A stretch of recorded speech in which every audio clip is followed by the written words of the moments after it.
today we're going to be talking about eating clean in a tempting world. So let's get going on that.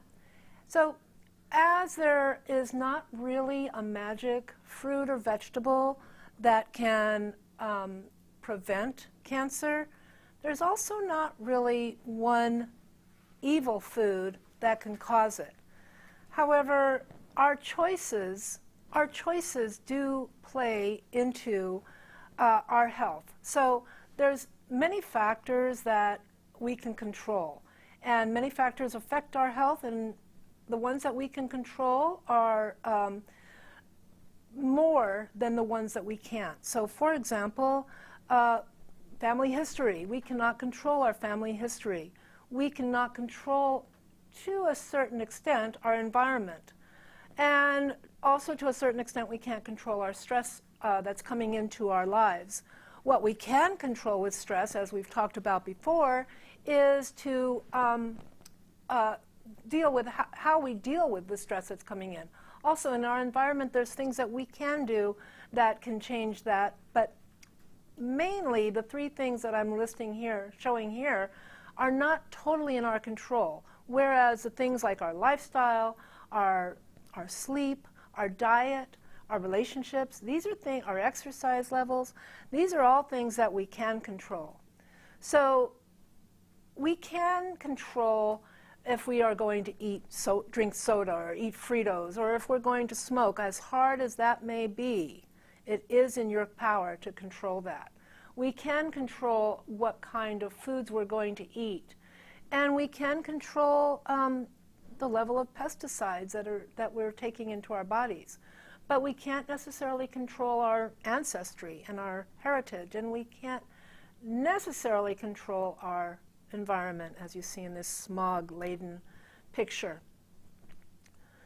But of the things that we can control, there are certain things that we can avoid, and the problem is they're not always apparent. First thing we're going to talk about is acrylamides. Now, you may have heard of acrylamides in the past. This is something that I became aware of. The last time I did this seminar, a seminar similar to this, I talked about acrylamides. And right after that, I saw warning signs posted at places like Starbucks. Now, maybe it's like the yellow Volkswagen, where you're aware of something and then you start seeing things all over the place, or maybe it was just coincidence. But acrylamides are chemicals that are formed when mostly starches are cooked at high heat, and they are browned or darkened by that cooking. So potatoes are a huge villain in this scenario. So potato chips or French fries, they form acrylamides easily. Also breads and toast, the cookies, flours, things like that, cakes. It's when they are cooked at a high heat and they form the blackened area. Meats, when you grill meats on the barbecue, those are all acrylamide forming, and oddly enough, coffee. So there is an association between acrylamides and an increased risk of kidney, endometrial, and ovarian cancer. So let's talk a little bit about how they form. I have looked and looked and looked at the differences between deep fryers and air fryers because I wanted to get an air fryer, and I wanted to know if they're safe for my clients to use. And I really felt that they probably weren't. I thought the same acrylamides would form, but no, it's not true. So when you are air frying, the acrylamides do not form the way they do in a deep fryer. One word of caution, though, on air fryers is you do want to, and you'll see why later, but you do want to try to get a basket that's stainless steel, or do something so that the food is not resting directly on plastic. But when you do your potatoes or vegetables or whatever you're doing in the air fryer, you're not forming the acrylamides as you would be in the deep fryer. So that's great news. When you have toast, most people don't like it when their toast burns or their cookies, but I have known people who prefer their cookies and toast burnt. Well, those items are full of acrylamides. The burnt toast or the burnt flour is where the acrylamides are. So when you're making toast, make it to a lighter golden. Don't go, and if you get any burnt on it, like even with my Ezekiel bread, when it burns, which I will occasionally burn my bread, I just scrape off the burnt part. Okay, so you're avoiding the acrylamides there. And this is really kind of odd, but coffee, the beans on the right look like they should be healthier than the beans on the left. The beans on the right are roasted to a golden color, and the beans on the left are the dark roast. Oddly enough, with coffee beans, it works a little differently, maybe because it's not a starch so much like a wheat or a potato would be. But there's something in the coffee bean that when you're roasting them and they roast to a golden color like this, that's where the acrylamides form. When you keep roasting them, which is how they produce a dark roast, when you keep roasting them, then the acrylamides dissipate. So you want to go, if you're going to have coffee, which is your personal choice, but if you're going to have coffee, go for a dark roast. Oops. There we go. Okay, so then there's something for, I'm sorry to say that when you're doing deep frying of onion rings or French fries or, fish, there really isn't an okay way to deep fry. If you're using your air fryer, that's okay, but deep fry, just say no, I'm sorry. There's no way around it. And remember, acrylamides are not additives, so you're not going to find them listed in the ingredients of packaged foods. They're not going to be there. So you just have to know this. Just remember, the more you roast, cook, toast, bake, fry, the more chances you have of acrylamides forming. Okay? So now let's talk about additives. And additives are something that are put into food or food-like things to make them taste better, look better, preserve their flavor, and really it's to make things not what they are. So maybe you have some substandard tastes or appearance, but you want to make it look better so that people want to eat it. That's where additives come into play. So some of the additives we know about, but really there's like 3,000, more than 3,000 food additives in processed foods. We're obviously not going to talk about all of them today, but know that some of these additives have been banned in the United States. That means they used to be here, but now they're banned. And some of them are banned in Europe. For example, trans fats, many food dyes have been banned. I know you've heard of that, and other things as well. So we're talking about artificial colors and flavors, artificial preservatives, artificial sweeteners, potassium bromate, and other chemical additives. And then this picture of these gummies or jelly things, you can pretty well tell that those things are not the way they come out of nature. So yeah, pretty much I know that if I eat one of those, it's going to be artificial colors and flavors. That is not a real lemon or a real strawberry. It's going to be artificially flavored. Those kind of things, you can make a choice. And so it's one thing when we are eating something and we're like, I know this is not good for me, but I'm going to have this Jelly Belly today. I haven't had one in 3 years, and I'm going to have it today because I'm at my kid's birthday party or whatever. Okay, you're making that choice. But it's when you don't have the choice or you don't know the choice that you're making and the choice is being made for you.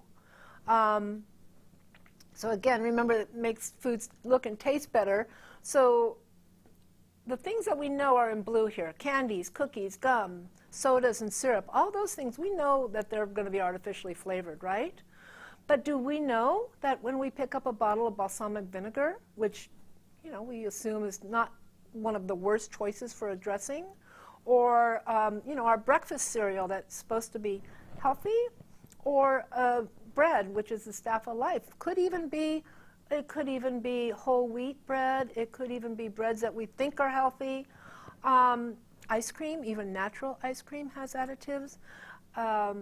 Oatmeal, especially the instant oatmeal.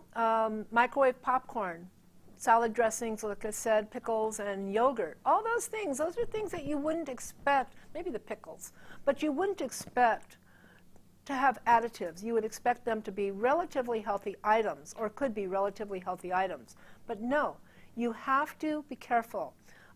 Some of the colorings and flavorings have been found to be carcinogenic, and some of them, again, have been banned in the United States and other countries now, but we were exposed to them before. So just realize that when you're having anything, just because they're allowed now doesn't mean they're good for you and will be allowed later. Maybe later they will ban those as well. So preservative, such as in these processed deli meats, such as nitrates and nitrites, they may be carcinogenic. They may increase heart disease and cause inflammation. And we know inflammation is the root of disease. So we want to be careful when you're looking there. They do make deli meats now, if you must have deli meats. They do make deli meats now that list no nitrates, no nitrites. If you're going to eat something, a processed meat like a bacon or a pastrami or a salami or these kind of things, then make sure you're looking for no nitrates and no nitrites. And then artificial sweeteners. Now, we talked about this when we did our sugar seminar, and if you caught it, great. If you didn't catch it or you like to have a refresh, artificial sweeteners are something that's used to promote sweetness without extra calories and without a glycemic load. So some of these have been banned and brought back. One of these have been banned and brought back. They were thought to be carcinogenic years ago, and then they were brought back to the market not so long ago, and that would be Sweet and Low. They were thought to be carcinogenic. Then they decided, well, they're not as carcinogenic as we thought, so we'll bring it back. So besides being possibly carcinogenic, artificial sweeteners can also lead to metabolic dysfunction. And what happens is your body, your mouth, it starts in your mouth, you get something sweet, your body doesn't know it's artificial or not. It just gets a sweet taste. Your taste buds don't know. So then, after that, your insulin level rises to process the sweetness, and the sweetness never comes into your body. So what happens is you have a raised level of insulin, and after time, continuing this can affect your metabolic function, and that's not good. And then also artificial sweeteners, inflammatory, again. So again, something we don't want. So stay away from artificial sweeteners. The only one that I think is okay as an artificial sweetener is stevia. And you'll see here a sweet leaf sweetener and Truvia. Those are both, I believe Truvia is a stevia sweetener. But the problem is those are not just stevia. Those are not just pure stevia extract. Those have other things in them that that you don't want in your system, okay? Other chemicals to make them taste more like sugar, act more like sugar. Stevia can be bitter, so people want to be able to bake with it or use it in their coffee in a way that they do like sugar. But these things have other items in there that you don't want. There's also something I don't have here, which is lately with the paleo and the keto diets, something that's come up is sweeteners are not artificial, but sweeteners like monk fruit or lacinto, those are sweet fruits that are used to make a sugar-like substance. But the problem is if you look at the ingredients, it's not just monk fruit. They usually, the one that's monk fruit is with erythritol. And many people don't have a problem with erythritol, but many people do, and it affects your digestive system. And if we're worried about gut health, then we want to worry about things that affect your digestive system, whether or not you have a response. But realize that it can affect your gut health. Okay, so artificial sweeteners are not your friend. Potassium bromate. Now this loaf of bread looks like delicious, and it's probably a whole grain loaf, it looks to me. Maybe this one is okay. Maybe this one doesn't have potassium bromate, but you don't know that when you're buying bread that's been put out on the shelves. So potassium bromate is a flour improver. It helps to strengthen the dough and helps it to rise higher and give the bread a greater spring to it. So you get that nice chew in the bread that you're looking for. But potassium bromate can cause kidney, thyroid, and gastrointestinal cancer. It's banned in Argentina, Brazil, Canada, Nigeria, South Korea, Peru, and Europe, and other places, but it's not banned here. So you want to be careful. I don't really see it in breads that I have bought, but I don't buy that many breads. So do look at your labels and make sure that that is not on the label of your bread that you're buying. Even in flour, if you're buying flour, make sure it's not in a type of flour mix that you're buying when you're making something like a quick mix or something. Okay? Potassium bromate, stay away from it. Oh, and I wanted to say that this is recorded. There's a lot of information in here, I know, and I hope I should have said this earlier. This is recorded, so you can come back to this later. You don't have to be scribbling notes. It'll stay there for you. It'll be the same link, I believe, and if it isn't, I'll let you know. But it is recorded. And also, if you have questions while we're going along, go ahead and type them into the chat box, and then we'll answer the questions at the end, okay? Okay, so chemicals such as BHA and BHT are, they're put into things with fat to prevent it from turning rancid. So items that have, let's see, like maybe you have a chili or something that would have fat in it that you don't want that fat to turn rancid, things with nuts. Be careful. You don't want any BHA and BHT. They're both associated with increased cancer risk, but not conclusively. So they're still allowed. They are banned in Australia, Canada, New Zealand, and the United Kingdom, and severe restrictions throughout Europe. BPA is another one. That's found in the lining of cans and in hard plastics. Now, you'll see cans that say no BPA. You'll see packaging that says no BPA, and that's great because BPA is an endocrine disruptor, and what that means is it interferes with the body's hormonal systems. It acts as a form of estrogen.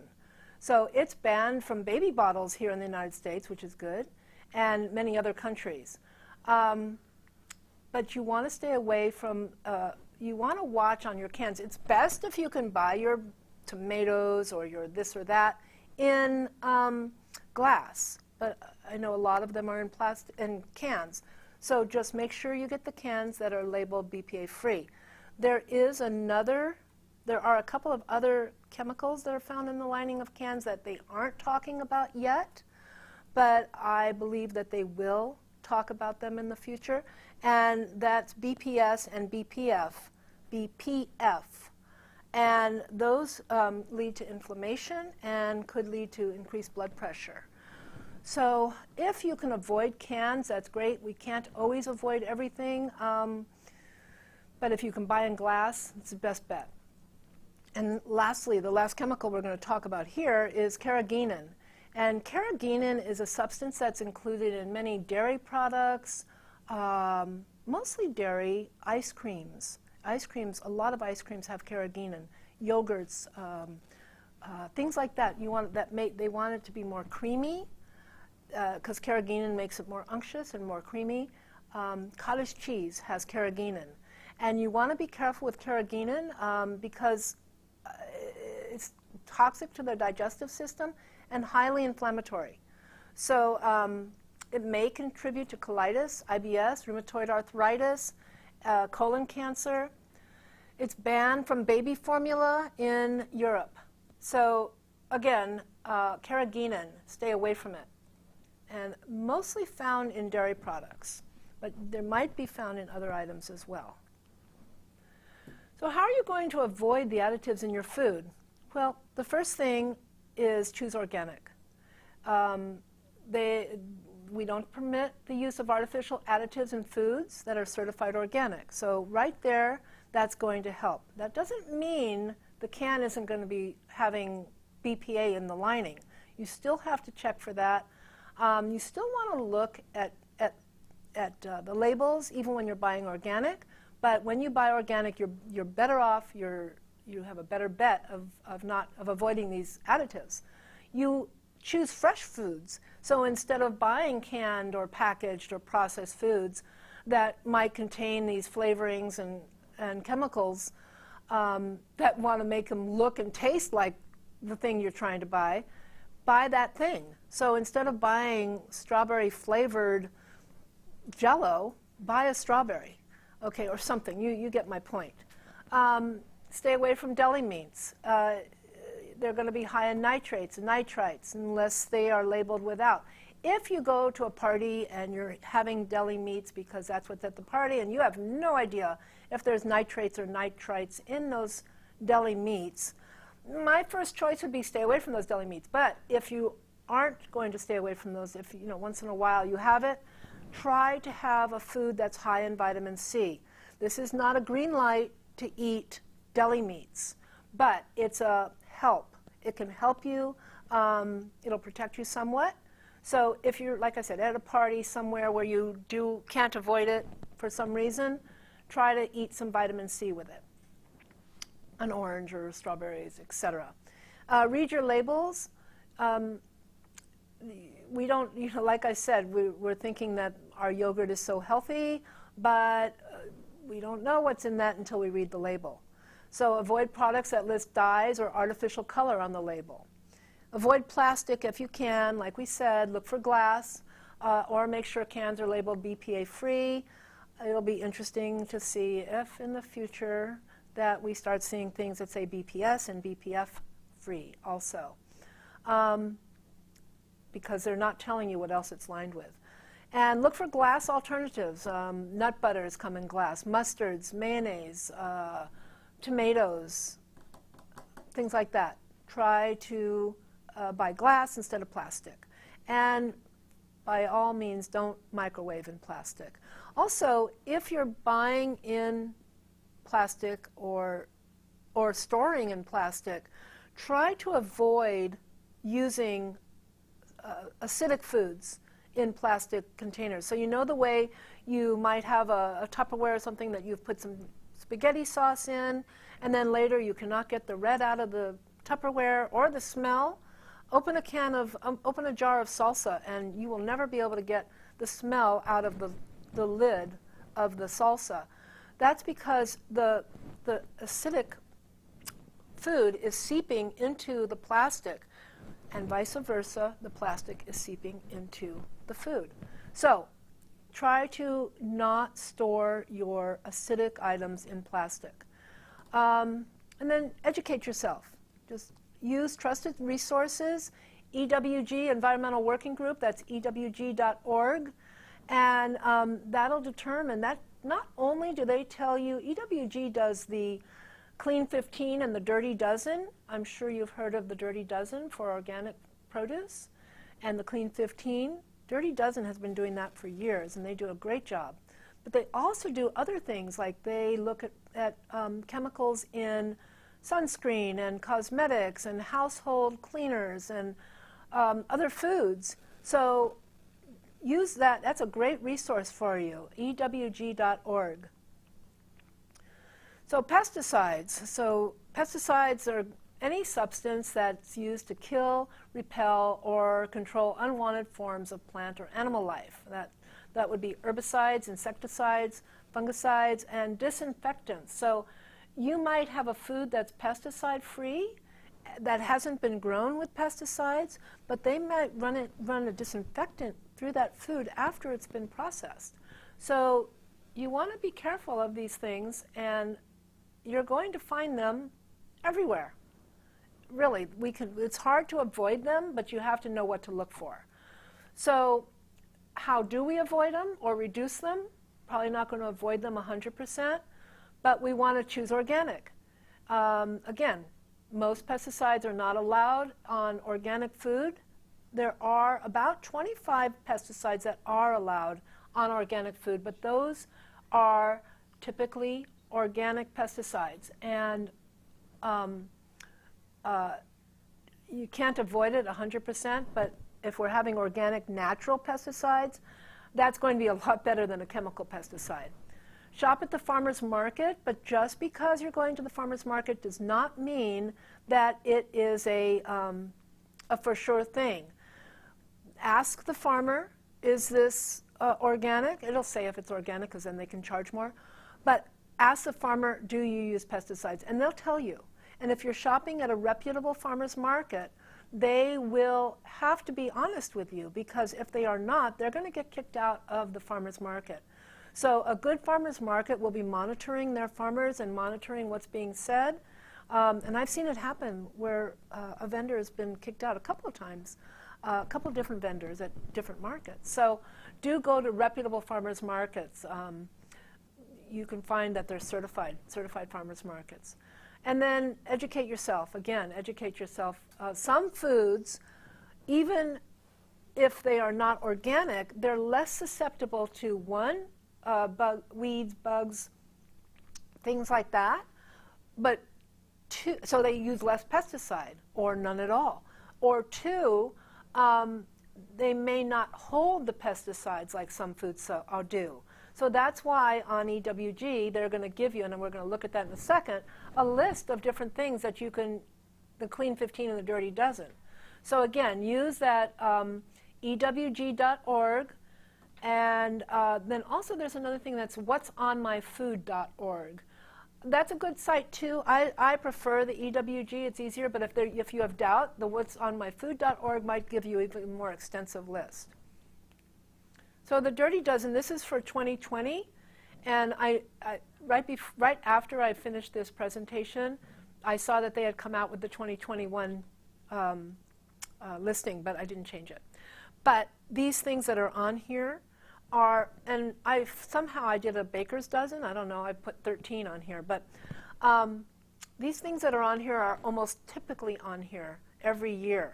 So strawberries are always on the list. Leafy greens, you don't have to memorize, okay, I know strawberry, peaches, la la la. No, you don't have to memorize. Just realize, think about this. Leafy greens, organic. Stone fruit, like peaches or cherries, organic. Grapes, and if we're talking about grapes, we should be talking about wine also. Should be organic. Tomatoes, some things you do have to memorize because there's no easy, but just remember stone fruit, leafy greens, apples, pears. Apples, pears you can kind of group into one. These things will become second nature to you. And if it's not, when you're at the market and you have a question, just Google it. Just Google it and it'll come up. And then they also have the Clean 15. So the Clean 15, again, this is the 2020 list, and it's pretty much the same. I didn't see any real surprises here compared to 2021. These things they don't hold on to their pesticides, or they're pesticided less, if that's a word. But two of these things that I do want you to be aware of is even if there are no pesticides, or they don't hold, even if they're on the Clean 15, corn and papayas, if they're not organic, they are going to, chances are like 99.9999% that they are going to be GMO. And soy too. Soy is not on here, but soy also should be organic, otherwise it's going to be GMO. So you want to be careful of that. But otherwise, broccoli, asparagus, it's kind of hard to justify. You see asparagus on sale when it's in season for 99 cents a pound, and then the organic is right next to it for $3.99 a pound. It's like, that's kind of hard. But you don't have to worry about asparagus as you do, say, a strawberry. Okay? So just get familiar with these lists, and you can print them and put them in your wallet, or like I said, just keep your phone handy and you can Google it. Pretty soon it'll become second nature.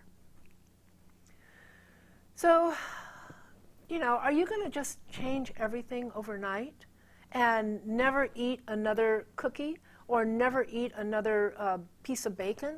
I don't think so. But remember that when you change things in a small way, those can have a big impact. And when you're aware of it, you're going to start making these changes more naturally.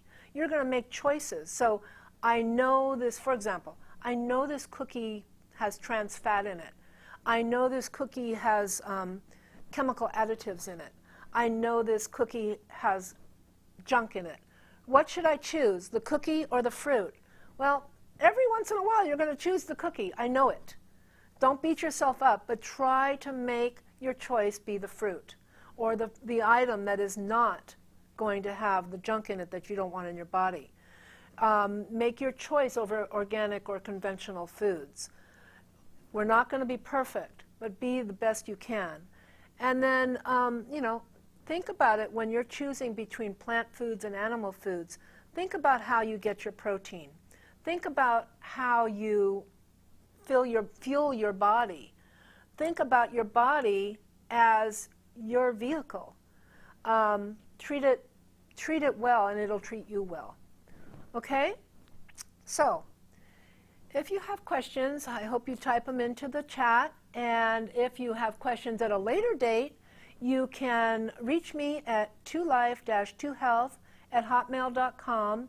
And you can visit me on my website at www.2life-2health.com. I'm also on Facebook, Instagram, LinkedIn, etc., Twitter. Okay, any questions? Yes, I have some questions. Okay, should I get rid of the plastic storage containers I have if they don't say BPA free? I don't think your plastic storage containers are going to say BPA free. I don't know that that would be on the label. Should you get rid of it?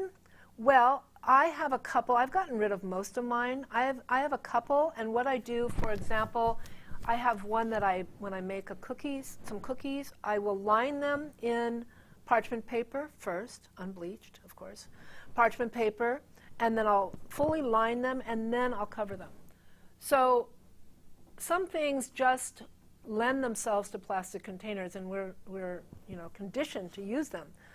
Try to not, but when you do, be aware and take precautions so that your food is not coming into contact with the plastic. Okay? So not necessarily get rid of your plastic storage containers, but try to be aware. Food delivery meals come in microwave-safe containers. Are they safe to microwave or not? I wouldn't. I would not. So what I do, if I get something that is, for example, like a frozen meal that you're supposed to make in that container, I don't use the microwave, but I use the oven. So these containers are oven safe, right? But they're not body safe. So I take them out of the container and I put them in my own little dish, casserole dish, and I put it in the oven. It's so easy to do, and then you're avoiding any problem. So you could use a ceramic dish or a glass dish in your microwave instead. Okay? Any other questions? That's it? It's with you guys today. Okay. So remember that if you have questions later on, you can contact me at 2life-2health@hotmail.com. And I look forward to seeing you next week next Thursday, 2:30, to make a delicious something, not pesticide, not artificial flavoring, not chemically laden. Okay? So I'll see you then and look forward to it. Okay, bye.